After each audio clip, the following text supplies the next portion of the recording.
संत रामपाल जी महाराज एक ऐसे महान संत जिन्होंने अपनी सतभक्ति, तत्व ज्ञान, करुणा और सेवा के बल पर समाज में नई मिसाल कायम की है। संत रामपाल जी महाराज की अगुवाई में उनके सभी सतलोक आश्रमों से समाज कल्याण के अद्भुत कार्यों ने समाज को सुनहरे भविष्य की एक नई उम्मीद दिखाई है। संत रामपाल जी महाराज से नाम दीक्षा लेने के बाद लाखों लोगों की लाइलाज बीमारियां जैसे कैंसर, एड्स आदि ठीक हुई। संत जी के ज्ञान से प्रेरित होकर उनके अनुयायियों ने लाखों यूनिट रक्तदान किया। संत जी ने लाखों बहन बेटियों का दहेज मुक्त विवाह करवाया।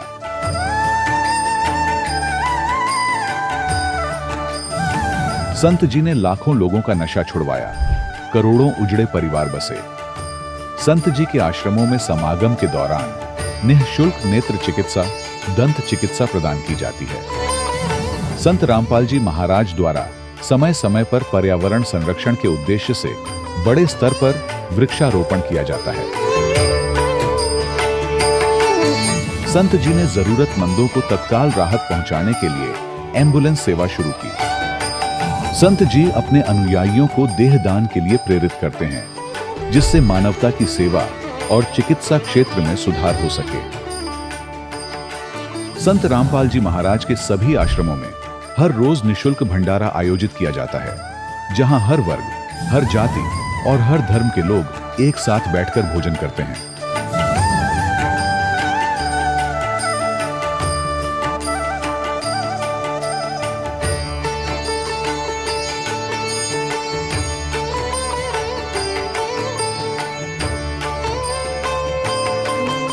संत रामपाल जी महाराज की अन्नपूर्णा मुहिम ने गरीब और बेसहारा लोगों के जीवन में एक नई ऊर्जा और उम्मीद को जन्म दिया है।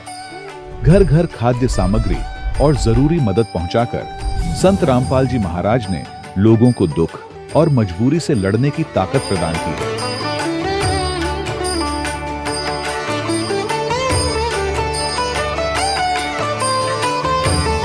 संत रामपाल जी महाराज द्वारा गरीब लोगों के लिए घर बनवाने का अद्भुत कार्य एक ऐसी मिसाल कायम कर रहा है जो सदियों सदियों संत जी की उदारता और दया भावना के तौर पर जाना जाएगा।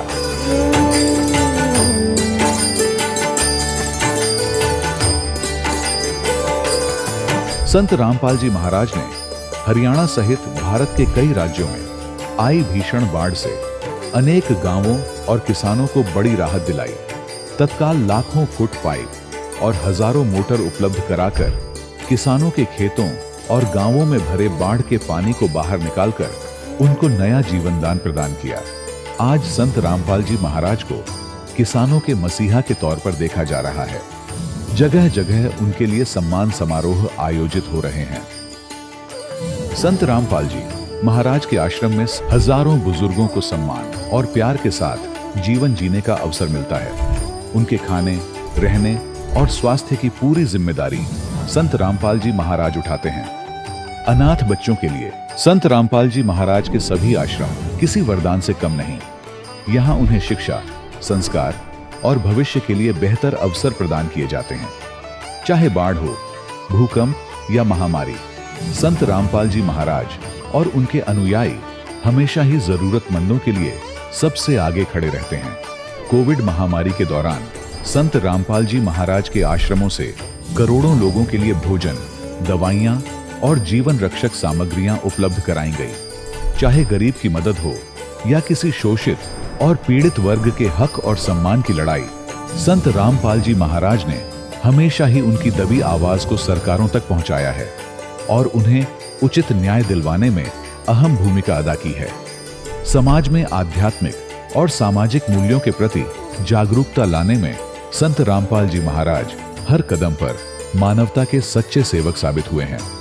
संत रामपाल जी महाराज का जीवन हमें सिखाता है कि सच्ची सेवा वही है जो निस्वार्थ भाव से की जाए। आइए हम भी इस महान सेवा के कार्य में इस महान संत से जुड़ें और संत रामपाल जी महाराज से नाम दीक्षा लेकर अपने जीवन को धन्य बनाएं।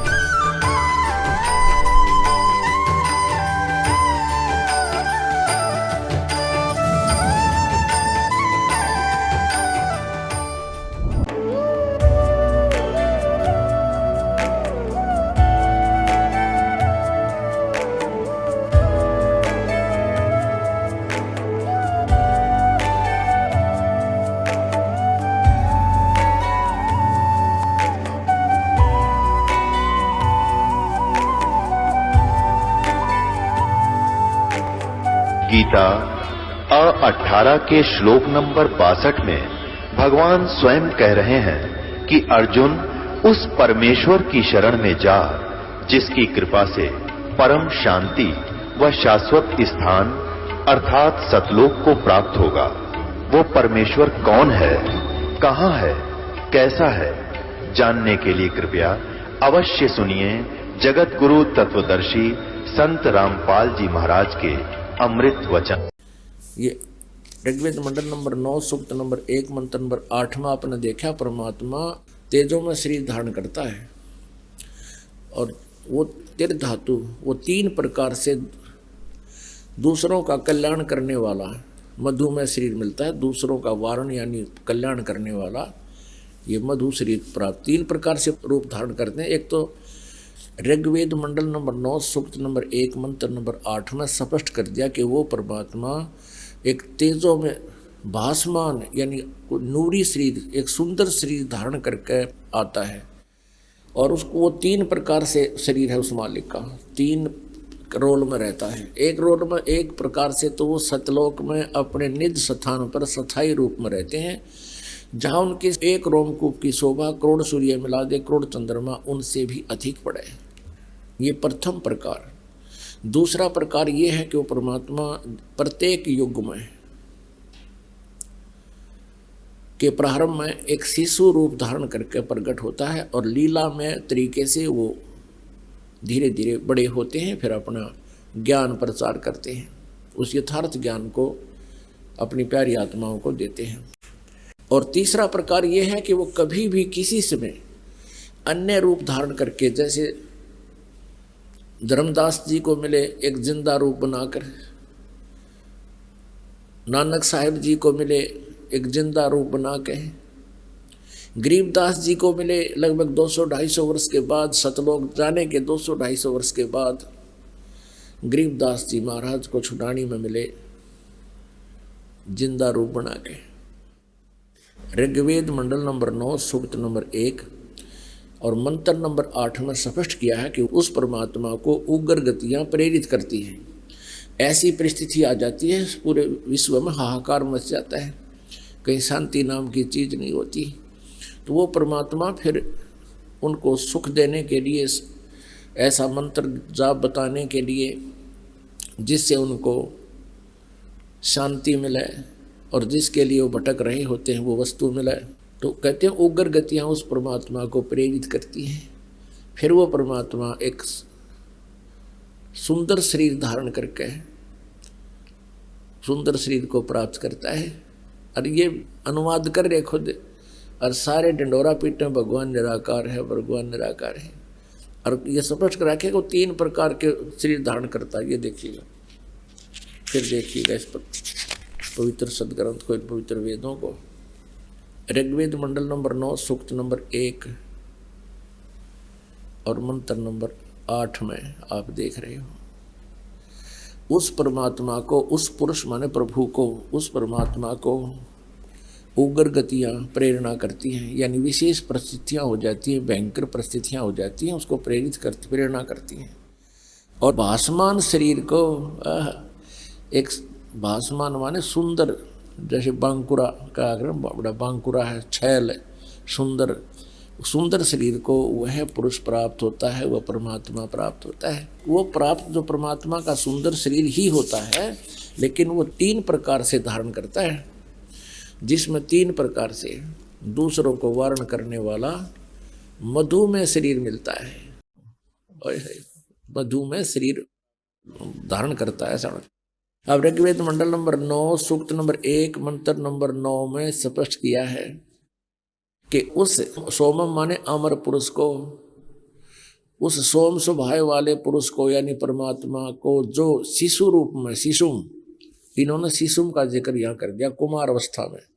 शिशु माने बालक रूप में प्रकट परमात्मा को सब प्रकार से अभी अधन्या, अधन्या माने बिना दनाई, गाया के बारे में, जो गाय जो जिसको बैल नहीं लगा हो उसको बिना धनाई कहते हैं। और अभी अधन्या यानी पूर्ण रूप से कंवारी गायें, गौवें इन्होंने लिखा सब प्रकार से अहिंसनीय गौएं, ये होता सब प्रकार से यानी कंवारी, पूर्ण रूप से कंवारी गायें से तृप्त करती हैं उस परमात्मा को जो शिशु रूप में प्रकट होता है। एक कुंवारी गायें बछिया तृप्त करती हैं, उसकी परवरिश की लीला होती है। और अब आपको दिखाते हैं, ये तो वेद बताते हैं कि वो परमात्मा ऐसे करता है, और परमात्मा ने ये लीला की 600 वर्ष पहले वो सूक्ष्म वेद बताता है। ये देखिएगा, ये सूक्ष्म वेद कबीर सागर, कबीर वाणी।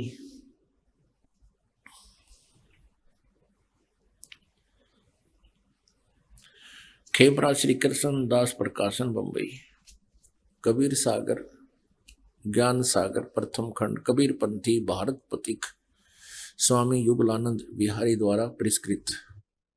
मुद्रक एवं प्रकाशक हैं खेमरा श्री कृष्णदास, अध्यक्ष श्री वेंकटेश्वर प्रेस, खेमरा श्री कृष्णदास मार्ग मुंबई। इसके देखिएगा 74 पृष्ठ पे ज्ञान सागर।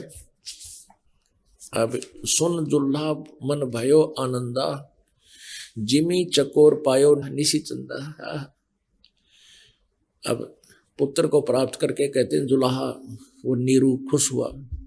ले सुत चले हरस मन कीना, बच्चे को लेकर चल पड़े खुशी खुशी से।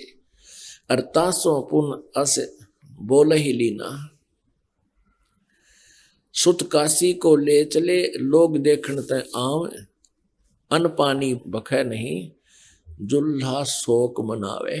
कुछ खाता पीता था नहीं, और वो जुल्हा यानी नीरू बड़ा दुखी हुआ।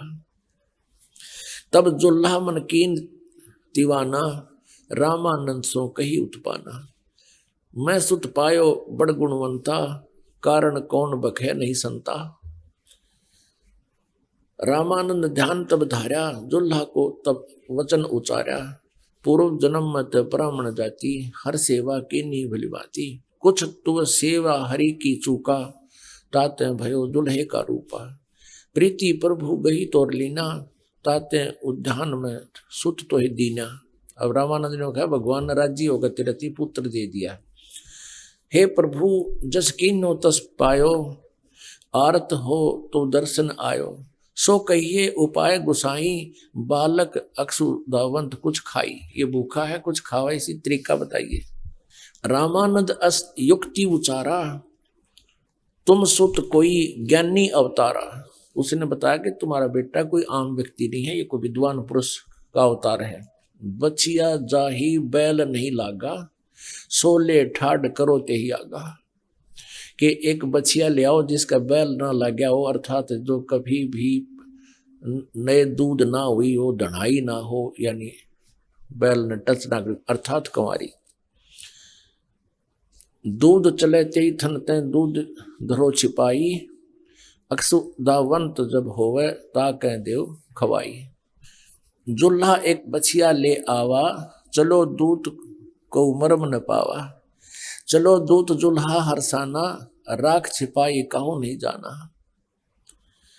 अब यहाँ थोड़ा सा ये, क्योंकि ये बहुत 600 वर्ष हो गए इस ग्रंथ को, और कुछ अनाड़ियों ने अपने हिसाब से उसको यहाँ लिखना था। वो दूत रूप में शंकर भगवान आए थे, इस में थोड़ी सी इन्होंने वैसे कुछ काटपीट कर दी अपने हिसाब से, प्रकरण कट गया या छपने में कोई त्रुटि होगी। यहाँ लिखा है कि फिर वो दूत चला गया। दूत कौन था? वो भगवान शंकर जी स्वयं आए थे। इसकी पुष्टि गरीबदास जी के माध्यम से कबीर परमेश्वर ने करवाई है। अपनात्मा पूरा विश्व इस बात को मानता है कि चारों वेद बहुत ही सत्य ज्ञान युक्त हैं, और उसमें परमात्मा की महिमा विस्तार से लिखी हुई है, और जो उसमें लिखा वो सच्ची है, सत्य है। तो इसमें वही लिखा है कि परमात्मा ऐसी लीला करता है। ऐसी लीला किसी भी अन्य महापुरुष ने नहीं की जिनको हम परमात्मा की श्रेणी में गिनते थे।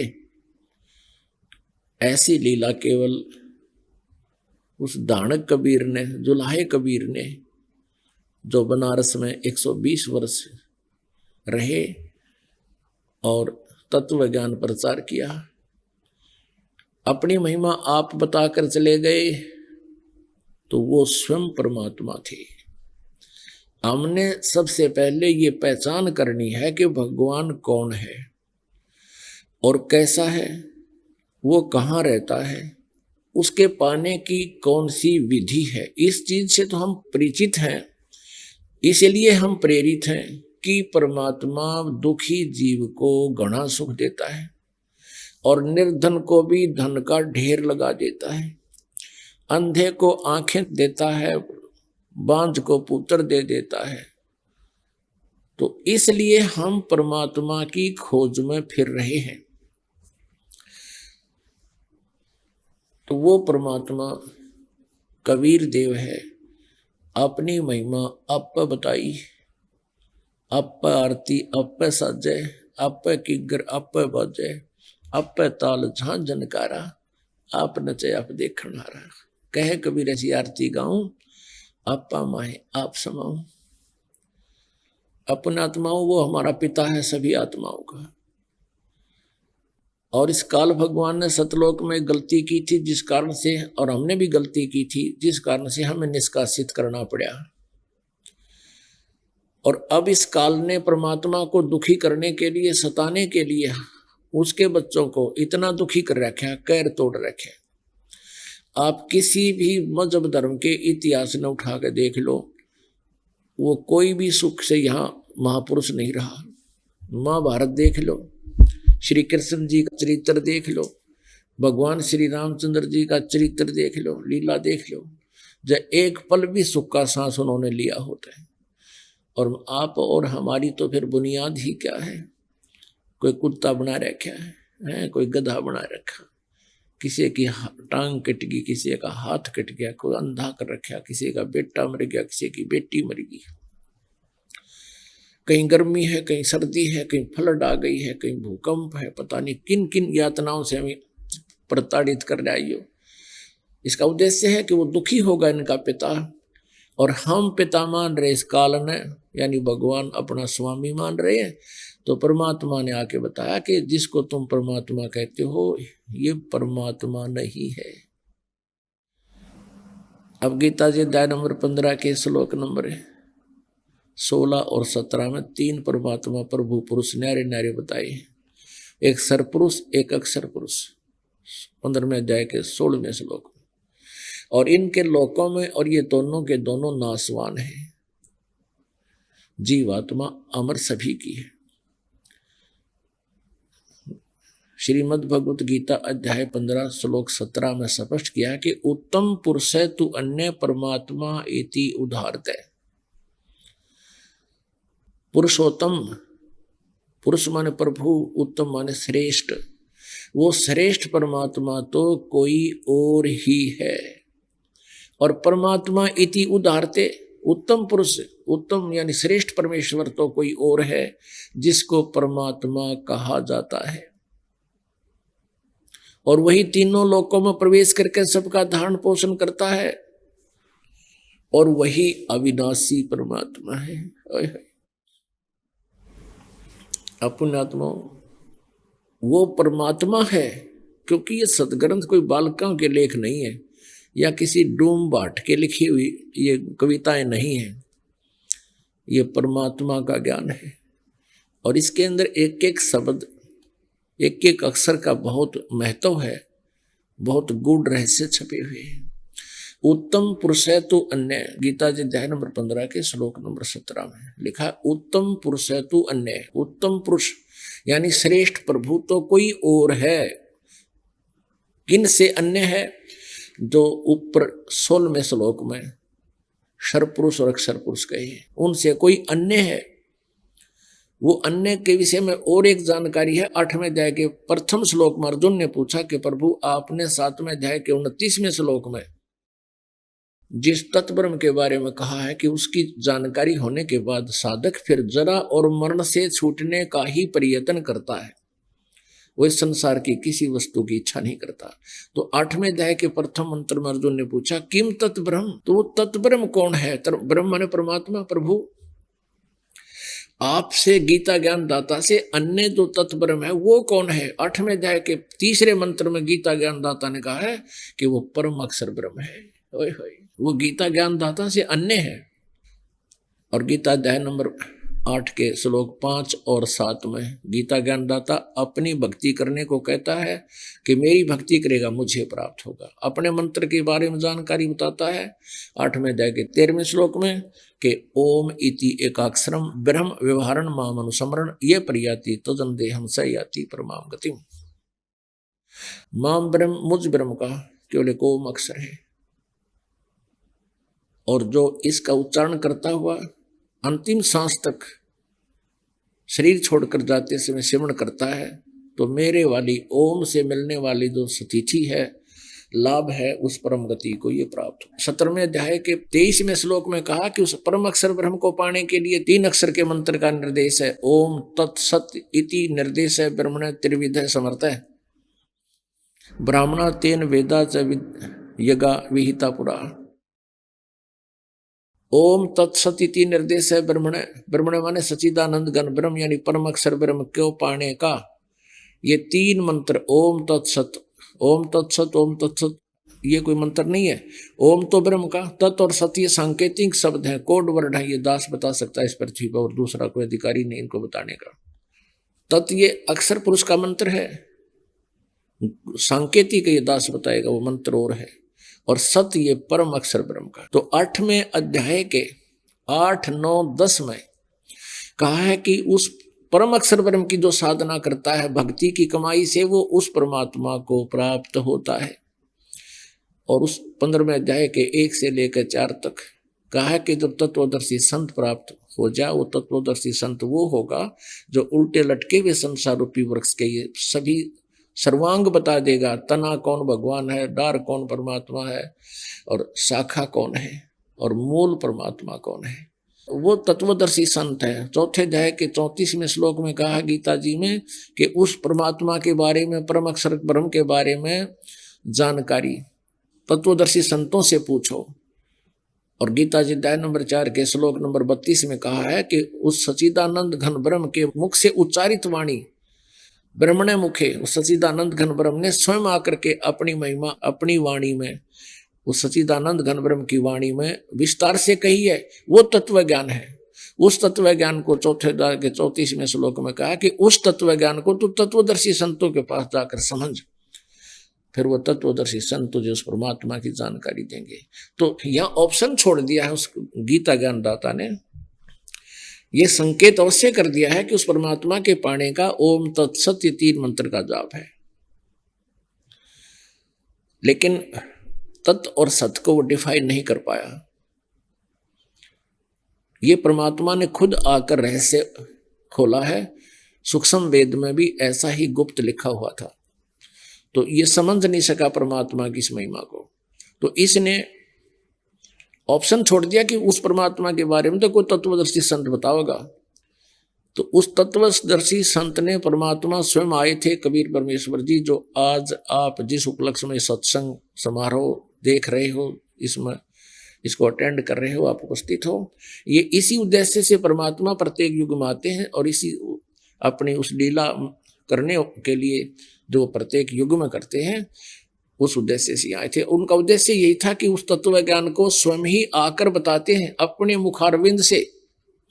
इसलिए गीता जी अध्याय नंबर 4 के श्लोक नंबर 32 में कहा कि वो ब्रह्मणे मुखे, ब्रह्मणे माने परम अक्षर ब्रह्म के, मुखे माने उनके मुख से उच्चारित उस वाणी में विस्तार से कही गई। तो पुण्यात्माओं, हमने उस परमात्मा को पहचानना है, और पहचानने के लिए परमात्मा के गुण, परमात्मा के लक्षण हमारे पवित्र सदग्रंथों में विद्यमान है। इन पवित्र सदग्रंथों को हमारे पूर्वज नहीं समझ सके क्योंकि वो अक्षर ज्ञान नहीं रखते थे। अक्षर ज्ञान केवल एक वर्ग रखता था, ब्राह्मण वर्ग, वही महर्षि कहवाते थे, वही जो है ना ब्राह्मण कहलाते थे, वही गुरुपद पर होते थे। अब उन ब्राह्मणों का उद्देश्य बुरा नहीं था, उद्देश्य तो यही था कि हम सदग्रंथों को समझें और अन्य समाज को ज्ञान बताएं, वो भक्ति करें, और वो ऐसा ही करने लगे। लेकिन इस काल ने गीता जी अध्याय नंबर 7 में कहा है कि अर्जुन, इन बलवानों का बल और बुद्धिमानों की बुद्धि मेरे हाथ में है, जब चाहे ऑन करूं, जब चाहे मैं ऑफ कर दूं। तो इसने सबकी बुद्धि को ऑफ कर रखा था। और सभी इस सदग्रंथों में स्पष्ट लिखा हुआ भगवान साकार है, फिर भी डंडोरा पीटे भगवान निराकार है। तो ये बुद्धि ऑफ थी। और इसके विषय में परमात्मा ने कहा, कबीर परमेश्वर ने, मोती मुक्ता दर्शत नाही, ये जग है सब अंदरे, दिखत के तो नैन चश्म, इनको फेरा मोतिया बंदरे। जिनका सफेद मोतिया बंद हो जाता है आंखों में, उनकी आंखें बिल्कुल स्वस्थ दिखाई देती हैं, लेकिन उनको दिखता कुछ नहीं। अन्य व्यक्ति तो ये समझे ये बिल्कुल आंखों वाला है, नेत्र ठीक है इसके, लेकिन उसको कुछ नहीं दिखाई देता। ऐसे ये हमें विद्वान दिखाई देते थे, लेकिन ये ज्ञान नेत्रहीन प्राणी थे। ऋषि, महर्षि, ब्रह्मा, विष्णु, महेश, दुर्गा तक भी ये ज्ञान नेत्रहीन थे, इनको कोई अध्यात्म ज्ञान नहीं था। पुण्यात्माओं, ये शब्द जो दास आज कह रहा है, सभ्य समाज है, शिक्षित मानव है, तो ये आपके गले उतर रहा है, क्योंकि आपको दास प्रमाण दे रहा है। और आज से 600 वर्ष पहले परमात्मा ने यही वर्ड बोले थे, तो दास बोल रहा है उनका बताया हुआ ज्ञान। तो उस समय तो पेटन के काम तो थे ही थे, पर मालिक रुके क्यों करे, वो कैसे चुप रहे। अगर उस समय भगवान यू ज्ञान ना दे के जाते तो हम कैसे पहचानते कि वो भगवान थे। और लोग कहा करते वो संस्कृत नहीं जानते, वेदों को नहीं पढ़ा, और फिर भी वो वेदों वाला ज्ञान बोल रहे हैं, तो वो परमात्मा थे। हमने ये समझना है, अपनी बुद्धि को सेट करना है। बंदी छोड़ कबीर इज गॉड। तो उस सब प्रमाण इस दास बताना चाहता है, जिससे आपके हृदय में भगवान भगवान सिद्ध हो जा। ये शब्द ऐसे हैं कड़वे कुनीन की तरह के ब्रह्मा, विष्णु, महेश और दुर्गा और ऋषि, महर्षि, वशिष्ठ जी, व्यास जी, और ये क्या नाम है, विश्वामित्र जी, भारद्वाज जी, जितने भी ऋषि महर्षि हुए, उनको कोई वेद ज्ञान नहीं था, अध्यात्म ज्ञान नहीं था। वेद ज्ञान नहीं तो अध्यात्म ज्ञान नहीं, क्योंकि हम वेदों को सिरोधार्य मानते हैं। अब ये प्रमाण देने पड़ेंगे, नहीं तो ये कुनीन जैसी कड़वी है, बालक जीभ पर रखते ही थूक देता है, और साथ में इसको जो है ना शुगर कोटेड करके अंदर पहुंचाना है। अब देखिएगा, ये कंसेप्ट क्लियर करना पड़ेगा कि ब्रह्मा विष्णु जी को भी कोई ज्ञान नहीं था, अध्यात्म ज्ञान नहीं था। और सतयुग के ब्राह्मणों को भी अध्यात्म ज्ञान, वेद ज्ञान नहीं था। और परमात्मा 600 वर्ष पहले कहा करते थे, मोती मुक्ता दर्शत नाही, ये जग है सब अंदरे, दिखत के तो नैन चश्म, इनका फेरा मोतिया बंदरे। ये दिखे विद्वान, और ये हैं मोतियाबिंद, ज्ञान नेत्रहीन, तत्व ज्ञानहीन, ये वेद ज्ञानहीन प्राणी है। ऋषि, महर्षि, ब्रह्मा, विष्णु, महेश तक। अब परमात्मा जो कहा करते, आज ये सदग्रंथ भी वही बता रहे हैं। देखिएगा, श्रीमद् देवी भागवत यानी शक्ति पुराण, दुर्गा पुराण, गीता प्रेस गोरखपुर से प्रकाशित है। इसके कौन है संपादक? संपादक है हनुमान प्रसाद पोदार, चिमनलाल गोस्वामी। प्रकाशक एवं मुद्रक हैं गीता प्रेस गोरखपुर, गोविंद भवन कार्यालय, कोलकाता का संस्थान। ये इनके फैक्स और फोन नंबर है।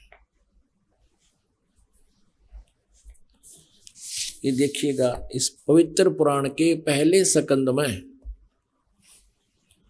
श्रीमद् देवी भागवत पृष्ठ नंबर 28 पर नारद जी और व्यास जी की गोष्ठी हो रही है। Vyas ji is the writer of 18 Purana and ये चारों वेदों का, गीता जी का और इन 18 पुराणों का, श्री सुधा सागर का ये व्यास जी राइटर है, लेखक है। और ये नारद जी से वार्ता कर रहा है। नारद जी ने कहा, महाभाग व्यास जी, तुम इस विषय में जो पूछ रहे हो ठीक यही प्रश्न मेरे पिताजी ने भगवान श्री हरि से किया था। नारद जी के पिताजी हैं ब्रह्मा जी। देवादि देव भगवान जगत के स्वामी हैं, लक्ष्मी जी उनकी सेवा में उपस्थित रहती हैं, दिव्य कौस्तुभमणि उनकी शोभा बढ़ाती है। वे शंख चक्र गदा लिए रहते हैं, पीताम्बर धारण करते हैं, 4 भुजाएं हैं, यानी पूरी डेफिनेशन बता दी विष्णु जी हैं। वे चराचर जगत के आश्रयदाता हैं, जगत गुरु एवं देवताओं के भी देवता हैं। ऐसे जगत प्रभु भगवान श्री हरि महान तप कर रहे थे, विष्णु जी तपस्या कर रहे थे, उनकी समाधि लगी थी। यह देखकर मेरे पिता ब्रह्मा जी को बड़ा आश्चर्य हुआ।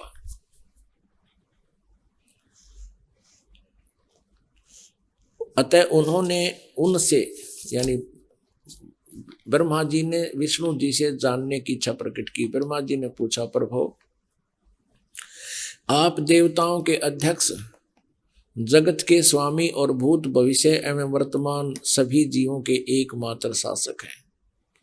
भगवान फिर आप क्यों तपस्या कर रहे हैं और आप किस देवता की आराधना में ध्यान मग्न हैं?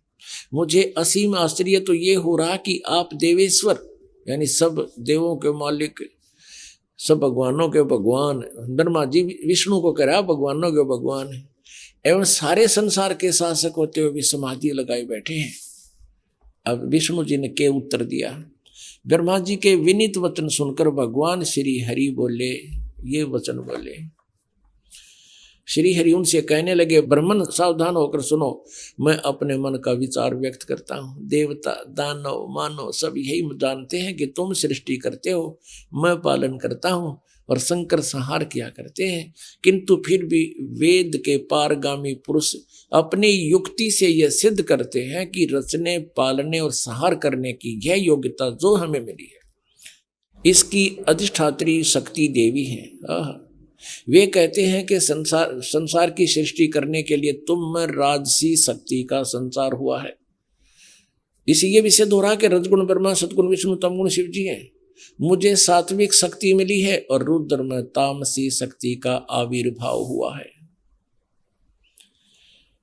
सुवर्त प्रत्यक्ष और परोक्ष दोनों उदाहरण मैं तुम्हारे सामने रखता हूं, सुनो। यह निश्चित बात है कि उस शक्ति के अधीन होकर ही मैं यानी विष्णु शेष नाग की सैया पर सोता हूँ। सृष्टि करने का अवसर आते ही जाग जाता हूँ। मैं सदा तप करने में लगा रहता हूँ और उस शक्ति के शासन से मैं कभी मुक्त नहीं रह सकता। कभी अवसर मिला तो लक्ष्मी के साथ सुखपूर्वक समय बिताने का सौभाग्य प्राप्त होता है। मैं कभी तो दानों के साथ युद्ध करता हूँ। अखिल जगत को यानी सारे जगत को भय पहुंचाने वाले दैत्यों के विकराल शरीरों को शांत करना मेरा परम कर्तव्य हो जाता है। ये भी सिद्ध हो रहा है, परमात्मा कहते कबीर जी, तन दर सुखिया कोई ना देखा, जो देखा सो दुखिया हो। और ब्रह्मा विष्णु महेश्वर दुखिया जिन ये राह चलाई हो। ये कहता मैं सदा तप करने में लगा रहता हूँ और शक्ति के शासन से कभी मुक्त नहीं रह सकता। कभी अवसर मिला तो लक्ष्मी के साथ थोड़ा सा सुखपूर्वक समय व्यतीत करता हूँ और फिर राक्षसों के साथ लट्ठम लट्ठा रहता हूँ, दानों के साथ युद्ध करता रहता हूँ। इनको सुख नाम की चीज नहीं, आप पर स्वीकार कर रहे हैं भगवान। और अब देखो विष्णु जी कह रहे हैं मुझे सब प्रकार से शक्ति के अधीन होकर रहना पड़ता है, मैं पराधीन हूँ। और उन्हीं भगवती यानी दुर्गा शक्ति को का मैं निरंतर ध्यान किया करता हूँ, उसी की पूजा करता हूँ। ब्रह्मा जी मेरी जानकारी में, मेरे स्पिरिचुअल नॉलेज में इस भगवती शक्ति से बढ़कर दूसरे कोई देवता नहीं। अब आलिया अंत विष्णु जी के आध्यात्मिक ज्ञान का नो कह दुर्गा तो ऊपर कोई भगवान को ना, जितनी मन जानकारी है। अपने आत्माओं यदि ये दास ये शब्द कह के छोड़ देता कि ब्रह्मा विष्णु महेश दुर्गा आदि और इन ऋषियों में ऋषियों को आध्यात्मिक ज्ञान नहीं था, तो पहली बार जो प्राणी सुने वो उठ कर चला जाने कहे तो नरी बकवाद करे है। और अब ये प्रमाण देख करके वो पुण्यात्मा जो एकाध आए होंगे, नए भक्त भी बहुत आते हैं। इसलिए दास का उद्देश्य होता है कि पहली कक्षा से लेकर और पीएचडी तक का ज्ञान इसी सामूहिक शिक्षा स्थल यानी सत्संग के माध्यम से देऊं, ताकि ये ज्ञान यज्ञ का लाभ सभी प्राणियों को होए। तो यहाँ ये स्पष्ट हो गया कि विष्णु जी को ज्ञान नहीं, ब्रह्मा ना पर ज्ञान नहीं, विष्णु तो पूछे, नारद ने ज्ञान नहीं और व्यास जी को ज्ञान नहीं। और आगे देखिए तो दुर्गा क्या कहती है। विष्णु जी तो कहते मैं दुर्गा से ऊपर कोई भगवान ना मानता, ना मन पता। और अब दुर्गा क्या कहती है, दुर्गा जी क्या कहती है देखिएगा 7वें स्कंद में 562 पृष्ठ पर 7वां स्कंद, वही श्रीमद देवी भागवत, ये वही पुराण है। अब यहां देखिएगा 7वां स्कंद और 562 पृष्ठ। देवी जो है दुर्गा हिमालय राजा को ज्ञान दे रही है। देवी द्वारा हिमालय को ज्ञानोपदेश ब्रह्म स्वरूप का वर्णन यानी ब्रह्म के बारे में जानकारी दे रही है।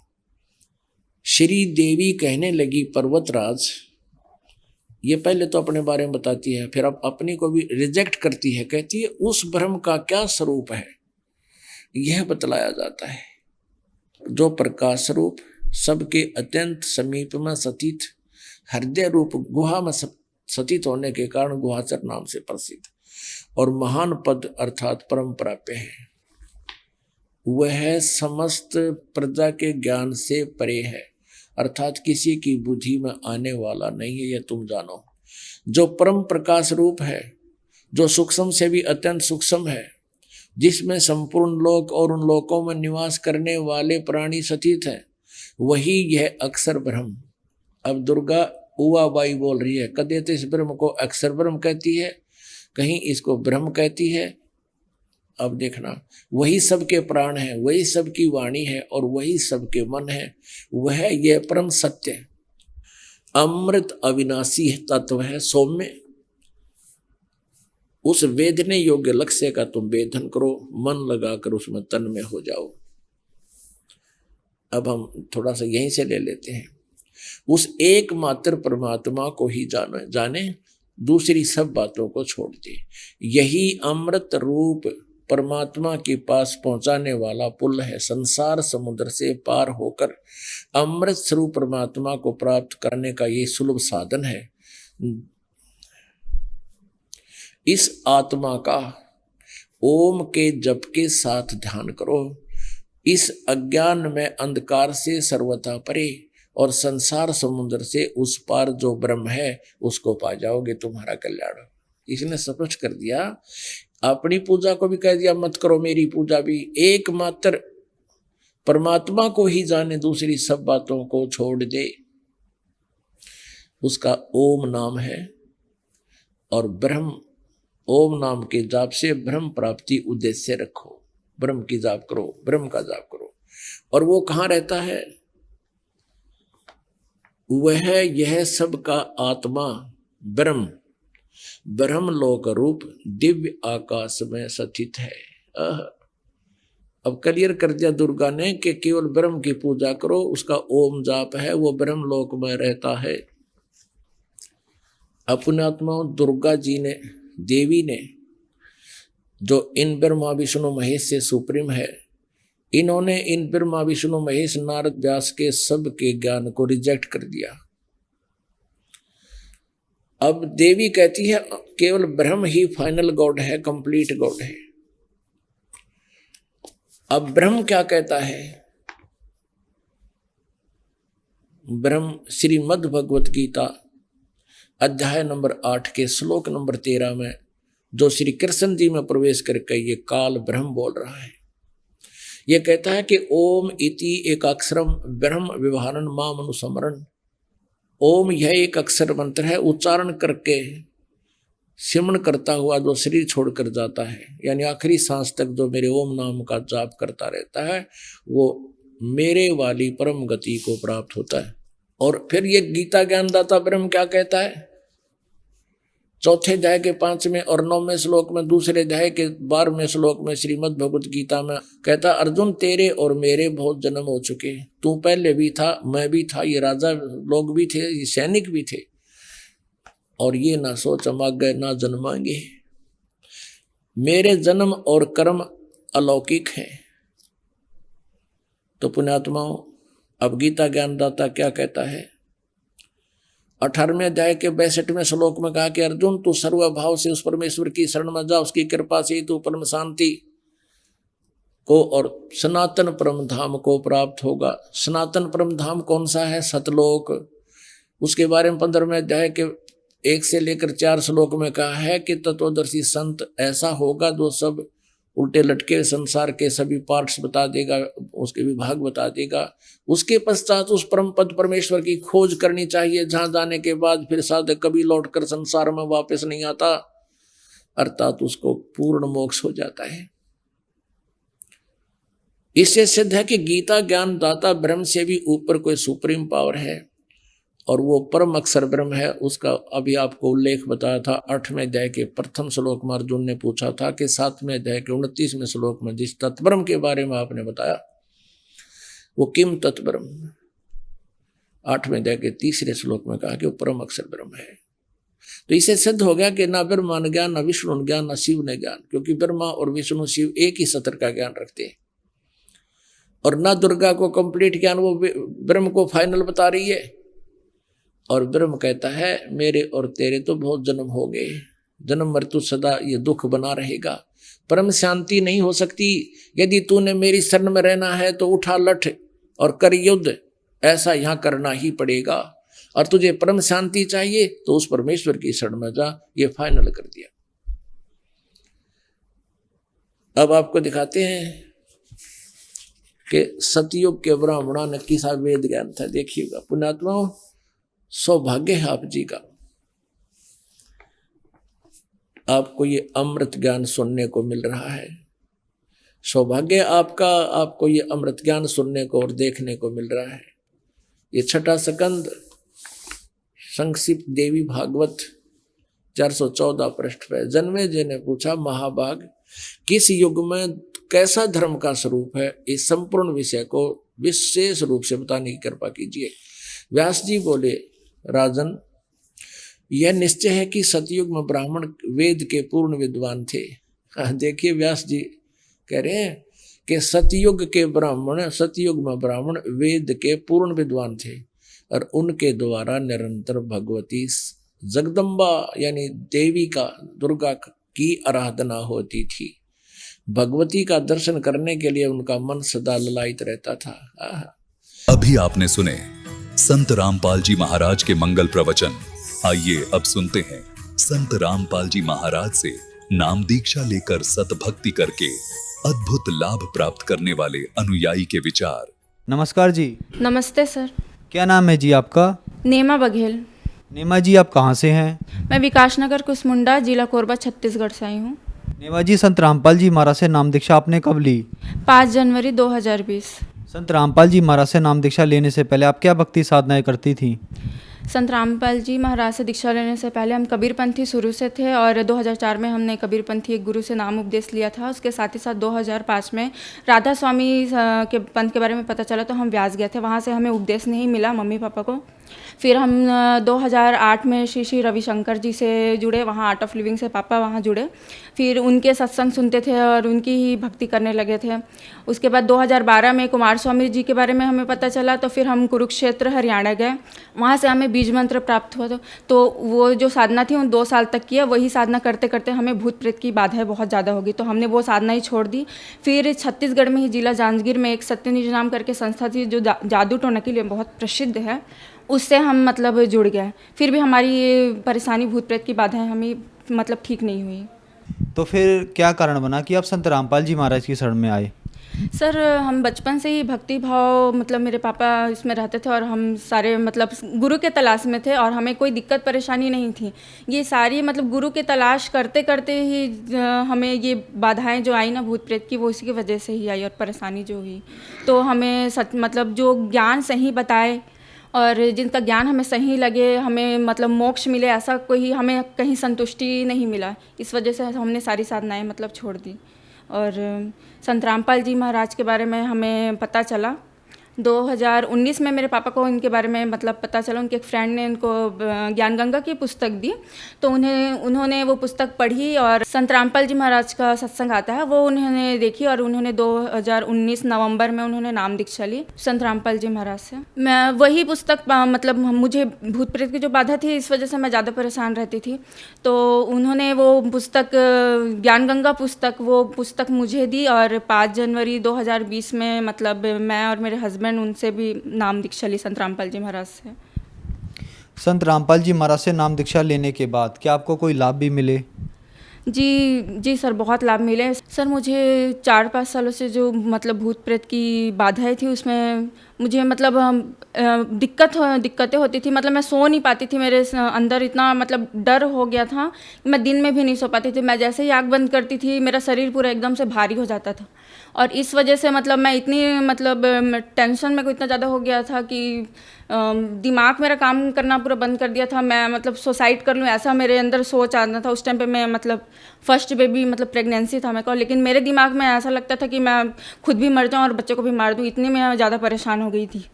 और ये इस वजह से हमारे घर में मतलब मेरे हस्बैंड के साथ मेरी लड़ाई झगड़ा मतलब होते रहता था और ऐसे ही मतलब दिक्कत पूरे 4-5 सालों से ऐसे ही दिक्कत पूरा चलते रहा। तो जब संत रामपाल जी महाराज के बारे में मुझे पता चला, पापा ने मुझे ज्ञान गंगा की पुस्तक दी और उनके द्वारा मतलब मैं 5 जनवरी 2020 को संत रामपाल जी महाराज से उपदेश लिया और जो ये भूत प्रेत की बाधा है तो पूरी तरह से ठीक हो गई और मुझे पाइल्स की प्रॉब्लम थी वो ठीक हो गई और शरीर में मतलब मेरे सर में दर्द रहता था हमेशा, मैं मतलब डेली ही मुझे दवाई लेना पड़ता था, ऐसे दिक्कत होता था मुझे। और दूसरा आप बताना चाहूँगी कि मेरा छोटा सा बेटा जब होने वाला था, डिलीवरी का टाइम था, हॉस्पिटल में डॉक्टर ने ऑपरेशन बोल दिया था, ऑपरेशन थिएटर तक मैं पहुँच गई थी। तो हम लोग नहीं चाहते थे कि ऑपरेशन हो बोल के, तो फिर पापा ने वहाँ अरदास लगाई संत रामपाल जी महाराज के पास, वहाँ प्रार्थना लगवाई। तो जैसे ही प्रार्थना लगी फिर वहाँ ऑपरेशन थिएटर में ही नॉर्मल डिलीवरी हो गया।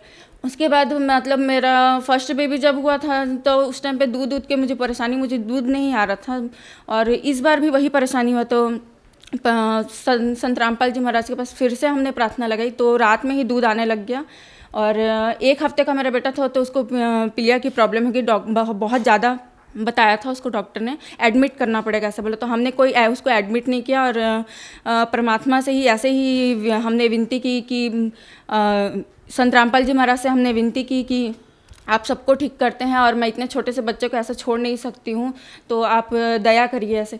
तो हमने कहीं मेरे बेटे को हॉस्पिटल में मतलब एडमिट नहीं कराया, वो घर पे ही ऐसे नॉर्मल मेडिकल से हमने दवाई लिया और वो ठीक हो गया। और लाभ हुआ है ये कि मेरे हस्बैंड का नशा छूट गया, वो ड्रिंक करते थे और तंबाकू लेते थे, वो उनका छूट गया। वो बहुत साल से मतलब वो चाय ही नहीं पीते थे, उनके मुंह में ना मतलब पूरे बहुत सालों से छाले की मतलब प्रॉब्लम थी, वो चाय नहीं पी पाते थे। और जब उन्होंने संत रामपाल जी महाराज से नाम उपदेश लिया तो वो अब चाय भी पीते हैं और वो जो छाले की प्रॉब्लम है उसकी वजह से वो मिर्च बिल्कुल नहीं खा पाते थे, वो अब मिर्च भी खाने लग गए हैं। इसके साथ साथ मैं अपने मम्मी पापा को जो लाभ है उसके बारे में बताना चाहती हूँ। मेरी मम्मी को थायराइड की प्रॉब्लम थी, उनका साटिका का प्रॉब्लम था, तो वो दोनों वो पूरा तरीके से ठीक हो गया। वो कोई दवाई नहीं लेती थायराइड की दवाई। और पापा को बीपी की प्रॉब्लम थी, वो बीपी की दवाई अब बिल्कुल नहीं रहे हैं, वो भी ठीक हो गया। मेरे भाई को पाइल्स की प्रॉब्लम थी, वो भी ठीक हो गया है। और एक बड़ा लाभ बताना चाहती हूँ। मेरे जेठ जी वो एक दिन मतलब कार में जा रहे थे, 5-6 लोग थे उसमें बैठे हुए थे, सामने से एक बड़ी गाड़ी आई, उसने टक्कर मारी, गाड़ी 3 बार पलटी हुई, लेकिन वो उपदेश लिए हुए थे संत रामपाल जी महाराज से, मेरे जेठ जी ने उपदेश लिया था, तो वो उनके दिए हुए मंत्रों का जाप कर रहे थे। उसी टाइम पे वो गाड़ी पलटी हुई, बिल्कुल किसी को कोई खरोच नहीं आई, वो चमत्कार हुआ।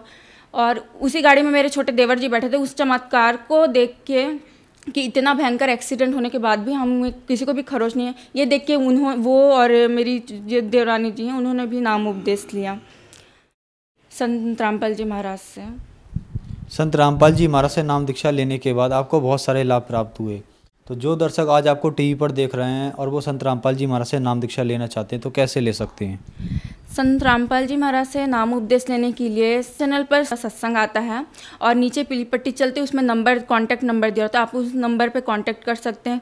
और निःशुल्क पुस्तकें ज्ञान गंगा पुस्तक ये आप ले सकते हैं, वो आप पढ़ के और उनके सत्संग सुन के आप संत रामपाल जी महाराज से जुड़ सकते हैं। धन्यवाद जी।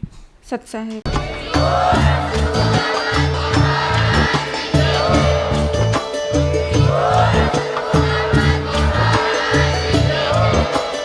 आप सुन रहे थे जगत गुरु तत्वदर्शी संत रामपाल जी महाराज जी के मंगल प्रवचन। अधिक जानकारी के लिए विजिट कीजिए हमारी वेबसाइट www.jagatgururampalji.org। संत रामपाल जी महाराज जी के शुभ आशीर्वाद से पूरे विश्व भर में 500 से भी ज्यादा नाम दीक्षा केंद्र हैं, जिन पर संत रामपाल जी महाराज जी द्वारा ऑनलाइन निःशुल्क नाम दीक्षा दी जा रही है। अपने नजदीकी नाम दीक्षा केंद्र का पता करने के लिए संपर्क करें।